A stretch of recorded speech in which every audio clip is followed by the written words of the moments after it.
자, 우리 성경에 보면은 사랑이란 말이 참 많이 등장하죠. 그리고 주님께서도 이 서로 사랑하라 그렇게 가르치시기도 하셨고, 이 사랑은 성경 전체를 관통하는 중요한 그런 사상이죠. 자, 그런데 사랑이라는 것은요, 대체로 보면은 사랑이 처음에는 누가 한 명이 이제 뭐 시작하게 되겠죠. 한쪽이 시작하게 되지만은 사랑이 무르익으면 어때요? 사랑은 항상 서로 상호적입니다. 한쪽만 계속 이렇게 뭐 남녀 간의 관계를 한번 생각해 보세요. 남녀 간에 이렇게 어떤 뭐 남자가 어떤 예쁜 자매를 보고 사랑에 빠졌다고 칩시다. 그래가지고 막 선물을 하고 그래가지고 이제 서로 사랑하게 되면은 이제 서로가 또 서로를 위해서 막 시간을 내고 선물도 주고 받고 뭐 편지도 주고 받고 뭐 그러겠죠. 자, 그런데 어느 순간부터 자꾸 한쪽만 계속 일방적으로 막 그렇게 사랑을 베풀고 상대방은 그냥 냉랭하면은 그게 사랑의 관계가 되나요? 뭔가 그때부터는 삐걱거리기 시작하고 그러다가 끝이 나와버리는 거예요. 이 사랑이라는 것이 이렇게 상호적인 것이 사랑인데, 자, 우리의 신앙생활 한번 그 사랑 성경에서 계속 사랑이란 말도 나오고 주님께서는 심지어 하나님 아버지를 어떻게 사랑하라 그럽니까? 내 마음을 다하고 뜻을 다하고 막 목숨을 다해서 그렇게 사랑하라고까지 하는데, 우리가 가만히 하나님을 사랑하는 그런 모습을 가만히 생각해 보세요. 이렇게 양심에 손을 얹고 한번 가만히 생각해 보면은, 우리가 일단 기도할 때도 한번 보세요. 우리 기도할 때 하나님 저한테 뭐 해주셔서 감사 주시고 엉방제약 가운데서 구해주셔서 감사드리고, 감사가 많습니까? 구하는 게 많습니까? 대부분은요, 감사는 그냥 형식적으로만 처음에 아유 감사합니다 시작하고, 사실 진짜 형식적이에요. 형식적으로 하고 나머지 기도의 뭐 한 99%는 다 뭡니까? 뭐 이거 주세요 저거 주세요 뭐 이거 해주세요 하면서 계속 우리의 기도에 요구들만 넘쳐납니다.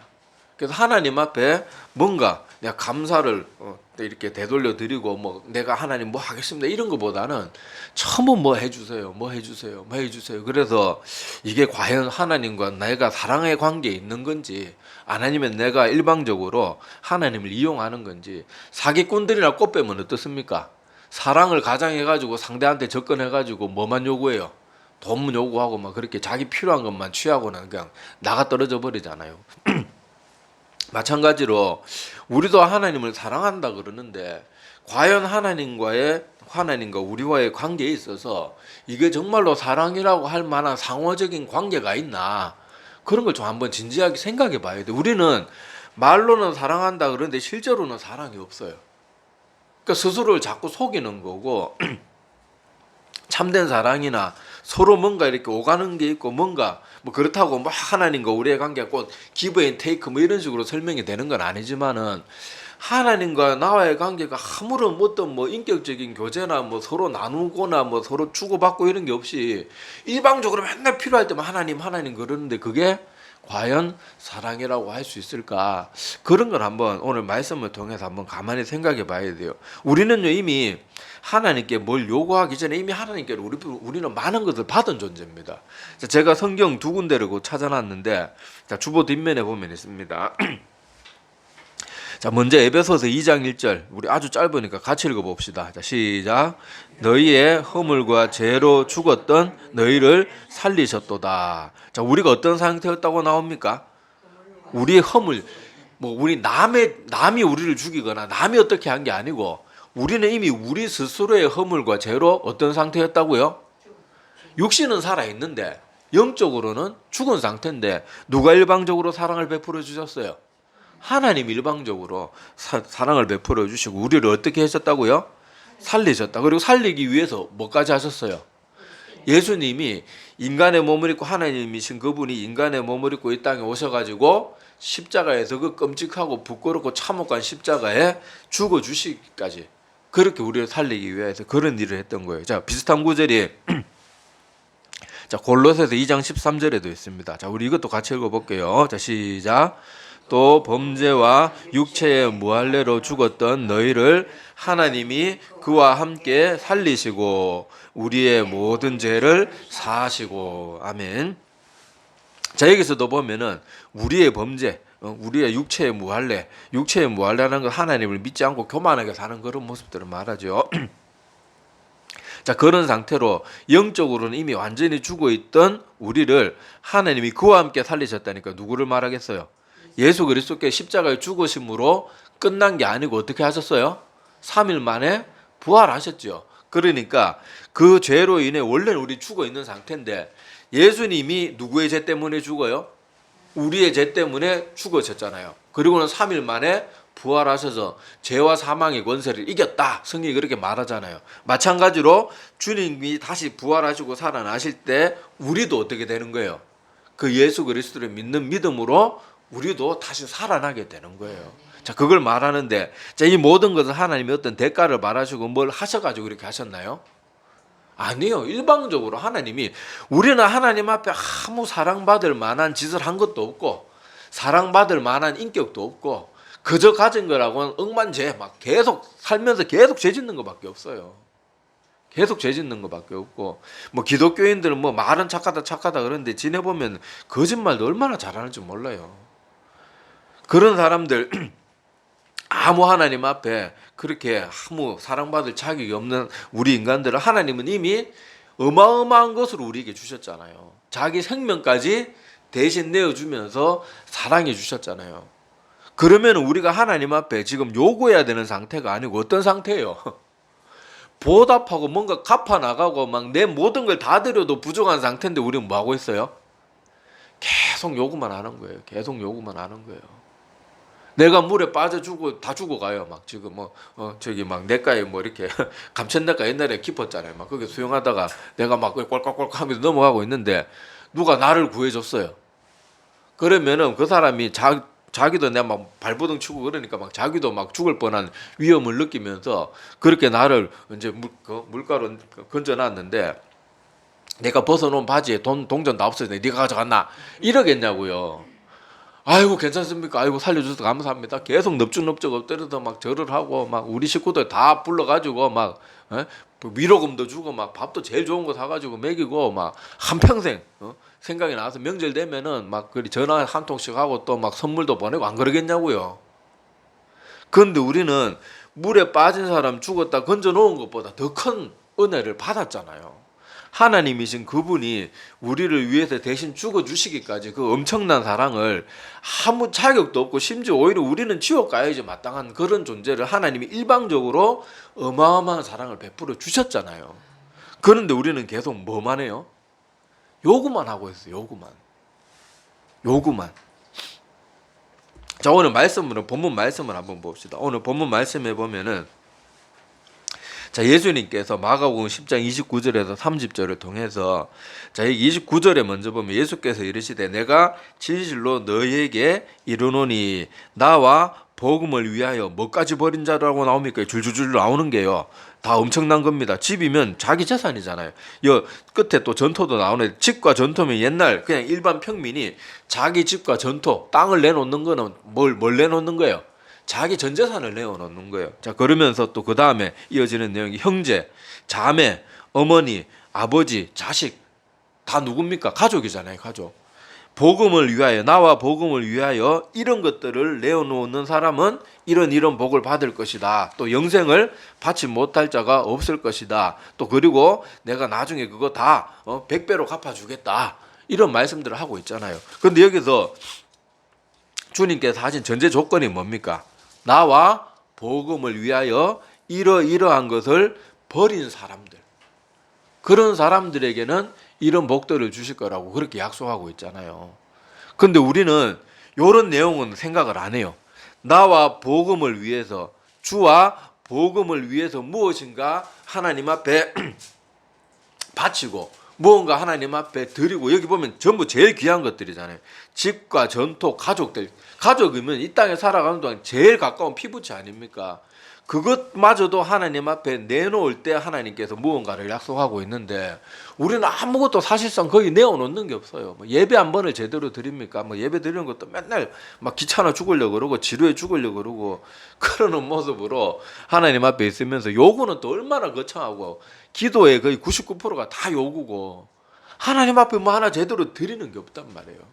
그러니까 이런 모습들을 우리가 한번 돌아보자는 것이죠. 우리가 맨날 하나님 앞에 이거 주세요, 저거 주세요, 맨날 하나님 앞에 그렇게 끝도 없이 요구를 하는데 과연 나는 하나님 앞에 무엇을 드리고 있는가? 그걸 한번 가만히 생각해 봐야 돼요. 자, 그래서 오늘 말씀의 제목이 뭡니까? 받은 건 많은데 드리는 건 도대체 뭐가 있냐고요. 그걸 한번 생각해 보자는 거예요. 자, 유대인의 탈무드에 보면 재밌는 이야기들이 많은데, 자, 그 얘기 중에 이런 얘기가 있어요. 자, 옛날에 신기한 보물을 가진 삼형제가 있었습니다. 자, 그래서 그 삼형제가 어떤 보물을 갖고 있었는가 하면, 첫째는 세상 어디든지 볼 수 있는 만원경을 가지고 있었어요. 그 이제 첫째가 그런 보물을 가지고 있었고, 자, 둘째는 어디든지 날아갈 수 있는 양탄자를 자, 가지고 있었다고 합니다. 그리고 마지막 막내는 어떤 병이든 고칠 수 있는 사과를 가지고 있었어요.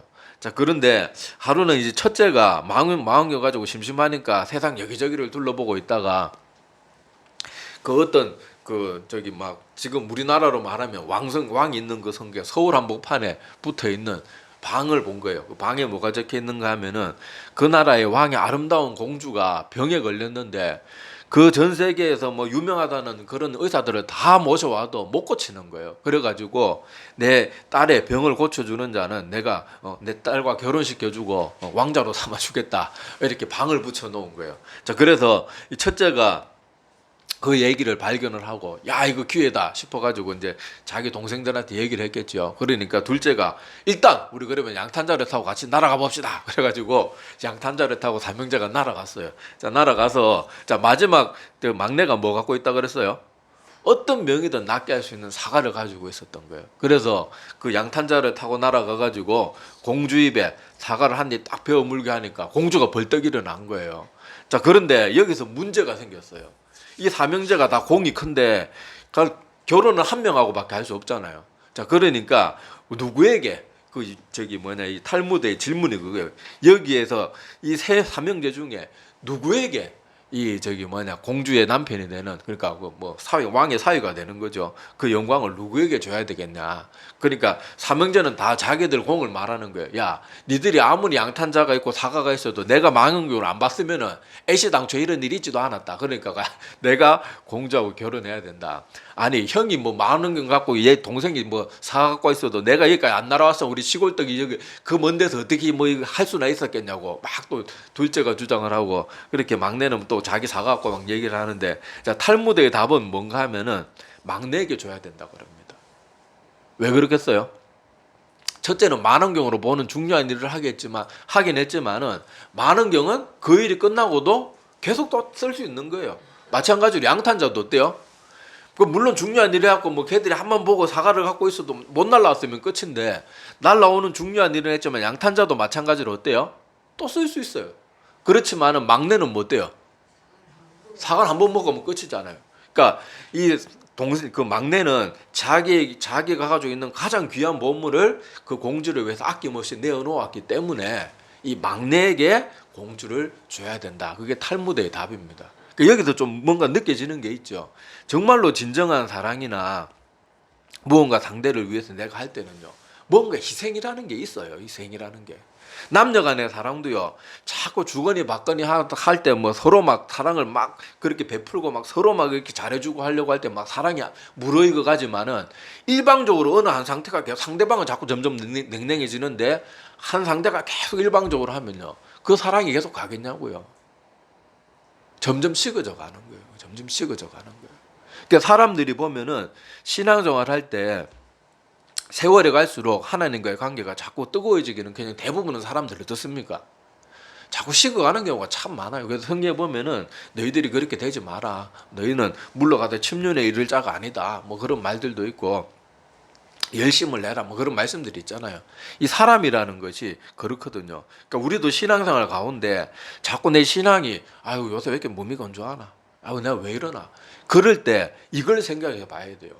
나는 하나님께로부터 아무 자격도 없는 내가 이렇게 큰 사랑을 일방적으로 계속해서 받고 있는데, 나는 과연 하나님 앞에 뭘 드리고 무엇을 하나님 앞에 내어놓았는가? 그런 것들 한번 진지하게 한번 생각해 봐야 돼요.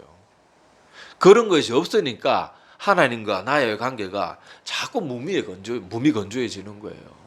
여러분, 선교사님들이 저 먼 이국 땅 막 저 아프리카 막 저런데 오지에 가서도 왜 그분들이 우리 이렇게 좋은 대한민국 땅에서 이렇게 좋은 예배 시설 가운데서 막 최고의 지금 뭐 세계에서도 알아주는 이런 나라에서 그렇게 신앙생활 이렇게 편하게 하면서도 왜 그분들보다 왜 기쁨이 없겠어요? 그 한번 가만히 생각해 보세요.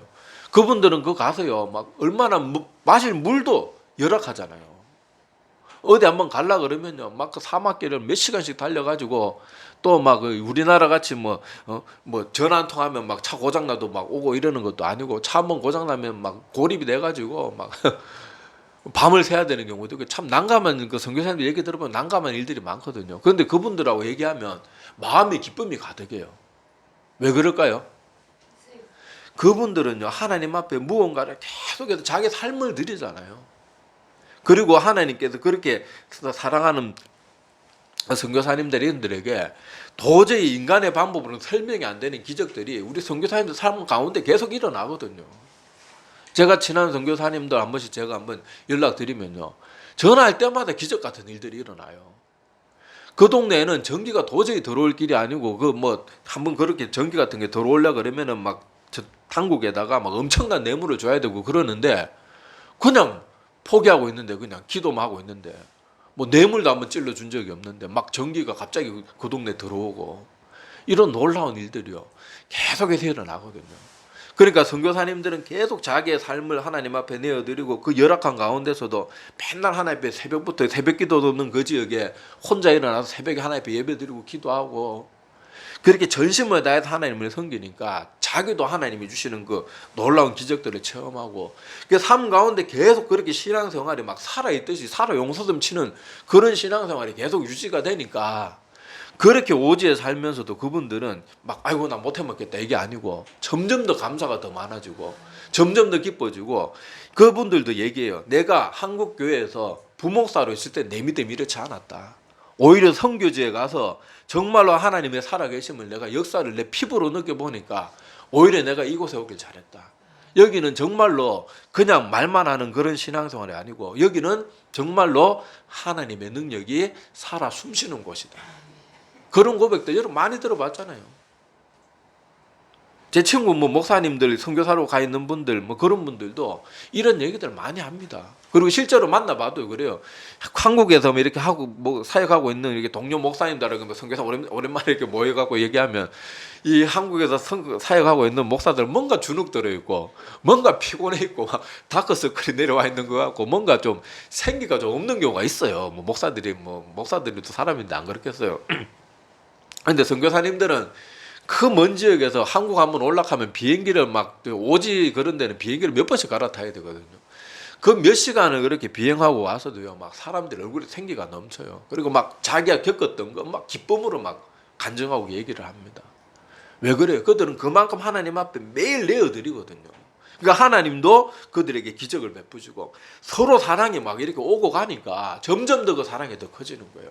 남녀 간의 관계도 다시 생각해 보세요. 나는 이 사람한테 10,000원짜리 선물을 했는데 막 이 사람은 그 10,000원짜리 별로 좋은 것도 아닌데 선물 받아 좋다고 막 100,000원짜리를 그냥 대갚아주면 아이고 내가 이번에 월급 받으면 야 이거 10,000원짜리 갖고 해서는 안 되겠다. 서로 막 사랑이 눈덩이처럼 점점 더 부풀어 가는데 선물을 해도 그냥 뭐 감사하단 말도 없고 뭐 식사 대접을 해도 뭐 나는 막 바쁜 회사에 시간 쪼개가지고 막 일부러 한번 만나주려고 막 차 타고 일찍 회사 마치고 뭐 여기까지 와가지고 막 잠도 줄여가면서 막 그렇게 희생을 하는데 시큰둥해가지고 반응도 없고 그러면은 그 사랑이 계속 유지가 되겠냐고요. 한쪽은 자꾸 힘이 빠지는 거예요. 물론 하나님의 사랑은 남녀간의 이런 질낮은 그런 가지고 설명은 안 되지만 이해를 돕기 위해서 조금 이렇게 예를 드는 겁니다. 물론 하나님의 사랑은요 이 남녀간의 사랑과는 비교도 안 될 정도로 커요. 자 그렇다고 해서 우리가 안심하고 계속 하나님 앞에 사랑합니다 말로만 하고 아무로 하나님 앞에 내어드리는 나의 진심 어린 그런 건 아무것도 없이 이 상태로 계속 가면은 우리의 믿음이 과연 기쁨으로 충만하겠냐고요. 그걸 우리가 한번 가만히 생각해 볼 필요가 있습니다. 자, 그래서 우리도 한번 돌아봅시다. 오늘 이 얘기들을 생각하고 제가 드렸던 예화들도 생각하고 또 사랑이라는 것이 서로 상호적이라는 그런 것들도 한번 생각하면서 우리의 예배 생활이나 신앙 생활이나 이런 것들을 한번 가만히 돌아보기를 바라요. 우리도 뭐 하나님을 정말로 사랑한다 그러면 목사들이 아유 성경 좀 그만 읽으십시오. 눈 나빠집니다. 몸 아픕니다. 고마쯤 그래도 막 읽고 싶어서 못 견뎌야 되는 게 그게 하나님과의 사랑에 빠져 있는 사람의 모습인데 우리 과연 그런 모습이 있나요? 아까 처음에도 얘기했지만은 예배 드리는 것도 전혀 기쁨으로 예배 드리고 내가 오늘 예배 시간에 정말로 마음을 다해서 말씀도 듣고 기도도 하고 찬양도 정말 열심히 불러가지고 지금 보고 계신 하나님의 마음을 내가 기쁘게 드려야지. 그런 마음이 과연 있습니까? 대부분은 막 도살장에 끌려가는 소같이 억지로 끌려 나와가지고요. 막 스마트폰만 보다 가는 사람 대부분이고요. 막 주보만 계속 보고 계속 막 주고 여기 앞뒤 보고 여기 뭐. 아유 제가 분목사 때 뒤에서 보면 가관이에요. 예배 드리는 사람들 물론 열심히 막 목사님 말아보는 사람도 있는데 막 막 절반은 막 전부 막 지루해가지고 막 아유 뒤에서 보면 안타까워요. 전부 딴짓하고 있고 아니면 졸고 앉아 있고 막 발작 딱 끼고 그냥 시작부터 예배 시작하면 그냥 아예 눈 딱 감고 이래가지고 그냥 끝까지 이러고 있는 사람이 있어요. 그러니까 밥 먹으러 가자 그러면 그때 정신 말도 해가지고 막 그러는 사람들도 있는데 자 과연 그런 모습이 내 살아있는 신앙이고 여러분 하나님이신 그분이 우리가 말로만 사랑하는 거하고 진심으로 하나님 사랑하는 거 분별 못할 것 같습니까? 우리 스스로 하나님을 속일 수 있다고 착각해서는 안 돼요. 내가 정말로 하나님 앞에 예배를 드려도 내 마음을 다 내어드려야 그게 하나님의 마음에 기쁨이 드는 그런 예배가 되고 나에게도 은혜가 되는 그런 예배가 되는 거예요. 하나님 앞에 내 마음 아무것도 안 드리고 정성 아무것도 안 드리고 그저 헌금 그냥 뭐 몇 푼 드리고는 제 할 일 했습니다. 그걸 하나님이 모르겠냐고요. 그 마음의 중심을 모르시겠냐고요. 그러니까 그런 식으로 예배 드리는 사람도 신앙도 점점 더 식어져 가고 믿음의 뜨거운 마음도 점점 더 사고로 들어가는 거예요. 그러니까 신앙생활 가운데 이 뜨거움도 없고 감사도 없고 기쁨도 없고 점점 식어가고 있는 그런 신앙생활을 하고 있는 분이 있다 그러면은 오늘 말씀을 기억하면서 내가 하나님 앞에 과연 무엇을 드리고 있는가, 그리고 내가 하나님을 따르기 위하여서 무엇을 희생하고 있는가, 그런 것들을 한번 해보세요. 사랑은요 희생 없이는 사랑이 될 수가 없어요. 남녀 간의 사랑이든 뭐 부모와 자식 간의 사랑이든 사랑에는 반드시 그 사랑하는 대상을 위해서 뭔가가 나의 것을 내려놔야 됩니다. 여러분 젊은 엄마 아빠 나이 이제 뭐 겨우 20대 후반이나 30대 초반일 텐데 그 어머니 아버지 사실 요즘 뭐 나이 30이면 청춘 아닙니까? 자기도 놀고 싶은 거 친구 만나고 싶은 거 있지만은 자식 때문에 어떻게 해야 돼요? 계속 젖 물리고 뭐 기저귀 갈아주고 자기 자녀에게 모든 걸 쏟아붓는 거예요. 희생이거든요. 남녀 간의 사랑도요 그렇잖아요. 남녀가 뭐 사랑 안 하면은 그냥 집에 일찍 퇴근하고 피곤한데 잠자고 뭐 텔레비나 틀어놓고 뭐 통닭 시켜 먹고 막 얼마든지 할 수 있는데 그 피곤한 몸을 이끌고 또 차 끌고 가서 데이트한다고 그렇게 시간 내야 되고 돈 써야 되고 그러거든요. 그게 하여튼 상대를 어떻게 사랑한다 그러면요 뭐 무형적이든 유형적이든 무엇인가 내가 내어놓고 희생하는 것이 생기게 마련이에요. 그런데 우리 신앙생활 가운데 하나님의 시간도 한번 내어드리지 않고 정성도 내어드리지도 않고 뭐 하나고 다 하는 것도 없이 맨날 요구만 하면서 하나님 사랑합니다 사랑합니다. 그 사랑이 진짜 과연 진짜 사랑일지는 한번 생각해 봐야 됩니다. 자 우리 누가복음 9장 23절 말씀도 자 주보보 뒷면에 찾아놨는데 자 우리 이것도 한번 같이 읽어봅시다. 자 시작. 또 무리에게 이르시되 아무든지 나를 따라오려거든 자기를 부인하고 날마다 제 십자가를 지고 나를 쫓을 것이니라. 아멘. 자 여기 보면 주님께서 분명히 뭐라고 말합니까? 너희가 나를 따라오려거든 뭐 하래요? 자기를 부인해. 내 자신을 내려놓을 줄 알아야 된다는 거예요. 그리고 또 심지어 뭐까지 하래요? 제 십자가. 여러분 십자가가 얼마나 무거운지 모르죠. 십자가 사실 여러분 우리 뭐 제 영화 같은 데 보면 그 십자가 나무를 막 진짜 십자가 형태의 나무를 막 끌고 가는 그런 영화 옛날 영화들 많은데 실제 사람 성인 남자 한 명이 그 십자가를 못 듭니다. 들 수가 없어요. 그 십자가도 이러면 그냥 이런 얇은 나무 해가지고 시신이 묶여게 뚝 부러지지. 그래서 두꺼운 나무를 그렇게 두꺼운 나무를 그렇게 하는데 그거 하나 세우는데도요 군인들이 몇 명이 달라붙어가지고 줄로 당겨서 세워야 돼요. 그걸 어떻게 십자가를 지고 갑니까? 자, 그래서 보통 그 패션 오브 크라이스트나 이런 데 보면 그게 좀 현실적으로 바뀌어 있는데, 그래서 십자가 이제 팔 달리는 부분만, 그러니까 십자가 세로 부분 말고 이 가로 부분만 지고 하는데 그것만 해도요 엄청나게 무겁습니다. 그런데 오늘 주님께서 뭐라 그래요? 자기도 내려놓고 또 십자가를 지고 나를 따라라. 그러니까 주님께서 자기를 따라오려거든 이 정도 각오는 해야 된다는 거예요. 자기 자신에 대해서 뭐 자꾸 뭐 우리는 근데 기도할 때 내 자신을 내려놓는 기도합니까? 다 뭐 요구해요. 하나님 저도 부자 돼야 됩니다. 더 좋은 데 직장 가야 됩니다. 저 이 세상에서 더 잘 먹고 잘 살아야 돼. 좋은 차 타고 다녀야 되고 저 명품백도 한번 갖고 싶습니다. 우리 기도 맨날 그런 거잖아요. 제가 우스갯소리 하지만 요거 똑같이 기도하는 사람도 분명히 있다니까요. 하나님 저 명품백이요. 하나님 저 이번에 벤츠 한번 몰아봐야 됩니다. 이런 식으로 기도하는 사람 없을 것 같아요. 천지빛깔이에요. 천지빛깔이에요. 기도 제목 쓰라고 하는 그런 기도 제목도 쓰는 사람들, 비슷한 기도 제목도 쓰는 사람들이 있어요. 우리가 이렇게 수준 낮은 그런 신앙생활을 하고 있으니까 그런 사람들 항상 하는 질문이 뭔가 하면요. 뭐 목사 앞에 와서 막 기쁨을 나누고 이런 게 있는 게 아니고 아이고 목사님 힘들어요. 저 맨날 뭐 기도했는데 뭐 하나도 응답이 안 돼요. 근데 예수님께서 분명히 뭐라 그럽니까? 자기 육신의 욕심을 쫓아서 그렇게 기도하는 그런 기도들은 그 사람을 위해서라도 하나님이 안 들어주시는 거예요.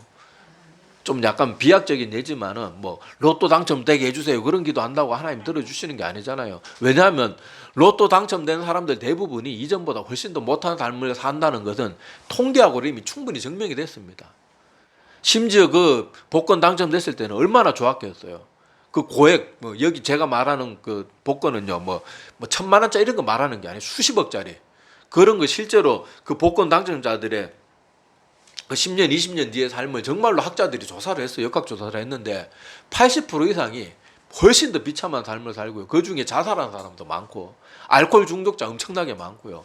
돈 갖고 막 이렇게 사람이 욕정에 못 이겨갖고 성중독 돼가지고 막 에이즈 걸리고 이런 사람들도 있고 엉망입니다. 엉망. 가정이 다 파탄나고요. 돈 때문에. 우리는 근데 돈만 있으면 어떻게 생각해요? 모든 거 다 할 수 있을 것처럼 생각하는데 실제로는 돈이 사람을 망치는 경우가 참 많습니다. 그러니까 하나님이 그런 기도는 기도한다고 안 들어주시는 거예요. 좋은 차 타게도 좋은 차 끌고 막 돌아다니다가 사고 나듯. 제가 전에 그 얘기 말씀드렸잖아요. 어떤 그 갑자기 벼락부자 된 부자가 막 자기 아들이 졸라가지고 그렇게 스포츠카 사줬는데 그 사주자마자 며칠 안 돼가지고 그거 몰고 여기저기 돌아다니다가 사고 나서 즉사했다 그러잖아요. 여러분 우리가 뭐 우리 뜻대로 된다고 다 좋은 게 절대로 아니에요. 우리는 하나님은 더 멀리 보고 계시고 더 많은 걸 알고 계시기 때문에 우리에게 더 좋은 걸 주시길 원하시는 분이란 말이에요. 우리는 이것만 있으면 될 것 같아요. 그런데 그게 우리 인생을 망치는 경우도 많고 그러니까 우리가 그런 것들도 생각해 봐야 됩니다. 그래서 우리가 뭐 구할 때 응답 안 된다고 막 불평 원망할 게 아니고 하나님의 내가 다 알지 못하는 더 깊은 뜻이 있을지도 모르겠다. 그런 것도 한번 생각해 봐야 됩니다. 그래서 오늘 말씀을 통해서 여러분들이 다시 한번 꼭 되짚어 봐야 될 것은 말씀의 제목처럼 우리가 받은 건 이미 어마어마하게 많아요. 우리는 이미 아무 구원받을 자격도 없는 사람이 구원받을 수 있는 믿음을 우리에게 허락해 주셨고 또 심지어 영원히 천국에 살아가요. 이거 이상 뭐 더 이상 우리가 이 땅에서 요구할 수 있는 게 뭐가 있겠냐고. 이미 이 어마어마한 걸 받고도 우리는 계속 뭔가 더 그것도 대부분 육신적인 것들 대부분 우리 욕심의 만족을 위한 것들 대부분 구하고 정말로 주님께서 가르치신 것처럼 하나님의 나라와 그의 의를 구하고 이런 건 잘 없어요. 다 육신적인 요구예요. 다 거의 대부분이 믿음 있는 사람들조차도 대부분 다 육신의 욕심 가지고 제가 신학교 다닐 때 신학교 교수님이 한 번씩 우리 다 기숙사 생활을 했으니까 기숙사 방을 한 번씩 돌아봅니다. 근데 그때 그 교수님이 목사들이 그러니까 그때 전도사죠. 전도사 한 분은 막 혼을 내셨어요. 왜 혼을 내셨는가 하면은 그 자기 있잖아요. 그 기숙사 방이니까 자기 조그마한 책상도 하나씩 있거든요. 그 앞에 뭐 성도 뭐 10,000명을 주시옵소서 뭐 이런 기도를 적어놨는데 그거 가지고 막 그 신학 교수님이 보고 혼을 냈다 그래요. 너희가 하나님이 얼마를 주시든 하나님 주신 대로 충성해야지. 10,000명 안 주면 너 사역 안 할 거냐고.